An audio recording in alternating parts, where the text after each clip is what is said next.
কোনোভাবেই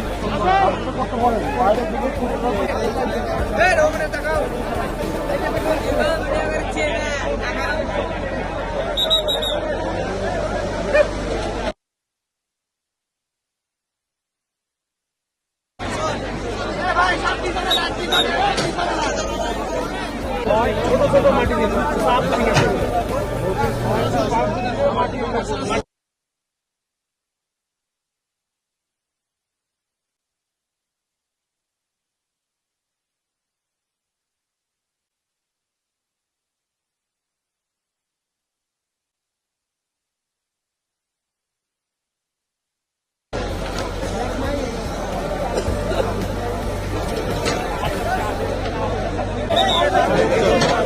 ওনারা ওখানে একটু সময় রাখতে হবে।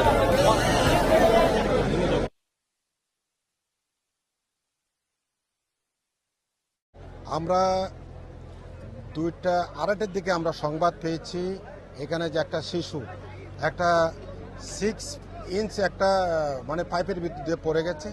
এই সংবাদ পাওয়ার পর আমাদের জনবল তানুর থেকে এবং রাজশাহী থেকে আমরা আসলাম।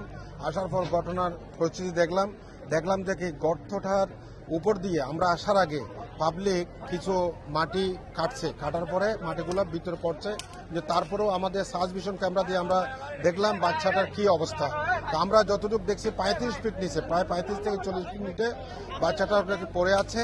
তো আমরা তাৎক্ষণিক দেখলাম যে আমরা যদি অক্ষত যদি ভিকটিম যদি আমরা উদ্ধার করতে চাই, তাহলে আমাদের এক্সকেভেটর ছাড়া একে উদ্ধার করা সম্ভব না। আমাদের অন্য কোনো আমরা প্রসেস আছে, যদি লাইভ ভিকটিম যদি মৃত যদি থাকে বলে মনে হইতো তাহলে আমরা অন্য প্রসেস করতাম। আমরা মনে করি ভিকটিম হয়তো জীবিত আছে, এই জন্য আমরা এক্সকেভেটরের মাধ্যমে মাটি খনন করে আমরা ভিকটিম আমরা উদ্ধার করার চেষ্টা করছি অক্ষতভাবে। আমাদের ফায়ার ব্রিগেড থেকে আমরা 3টা ইউনিট, চাঁপাইনবাবগঞ্জ, রাজশাহী এবং তানুর, আমরা 3টা ইউনিট এসে আমরা এখানে কাজ করছি। আমি সহকারী পরিচালক, বৃহত্তর Rajshahi fire service civil defence. আমার নাম মোহাম্মদ দিদারুল আলম, সহকারী পরিচালক, রাজশাহী।